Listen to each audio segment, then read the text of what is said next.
Hey, everybody. Hey. Thanks for being here. We are going to be talking about parenting.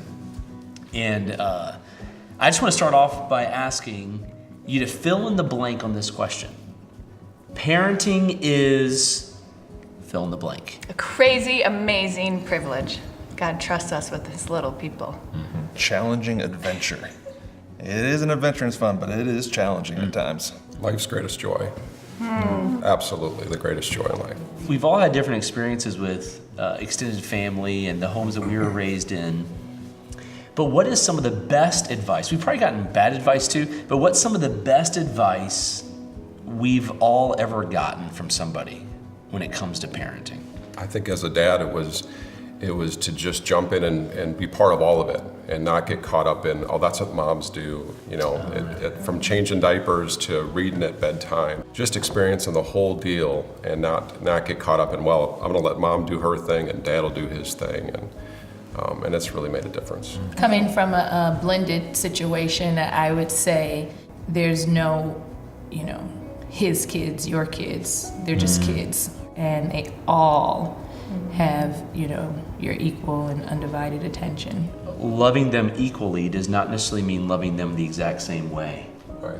And so finding some of the uniquenesses of how they experience being loved and pouring into that. And you know what? This other child may not feel loved the exact same way, but I can discover that and figure out how to love them the way that they feel loved.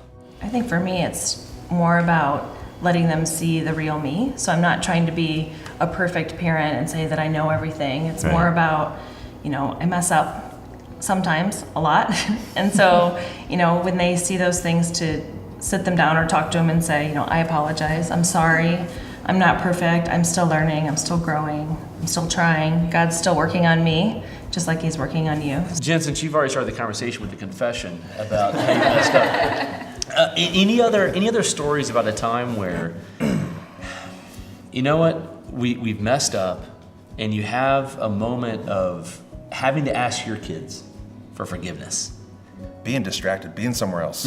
It's evening time, we're home, it's supposed to be family time, and I pull out this little device and I'm looking and scrolling and checking things, and we laugh because we've all kind of been there. And it's those moments, and my girls are still young, they're 7, 5, and 2 right now, and there's those moments where they're like, Dad, watch me. And I'm like, yeah, I see it, I watch it. And I'm just scrolling and looking and being busy. Right. And then it just hits like a ton of bricks. They just want your presence in that. And so if I just say, I'm sorry, show me again. But the fun way, kneel down, get down there with them. And so that's one area if I had to ask for forgiveness from my daughters. Mm-hmm. How does our faith interact with our parenting, especially in some of those challenging moments? I think for us, it's the space that faith has given just love as the currency of our home. So that plays out in a couple of ways with our faith. We just decided that God's given us these people, of all the children in the world, these are the people he's chosen to be in our family. So as a team, we're gonna love each other. So even the lie that the world teaches that siblings don't get along or they just fight, that's what siblings do.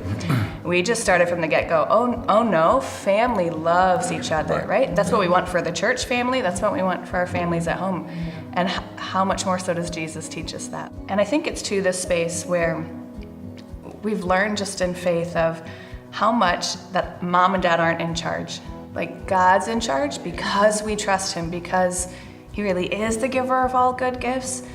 Then we can trust him to be good, but mom and dad have to listen to God each day as well. Like we're listening and obeying, as opposed to kids just feeling like, well, you all get to make the decisions and you tell us what to do. And it's like, actually, I'm not sure. Let's go to God in prayer and let's see what he says about this. And so it changes the space. It's not them against us. It's, if we can trust God is good and he's for our family, then let's invite him into every decision that we're making, because we're his kids too. I know we look older than you, but there's still one that we're following the steps he has for us.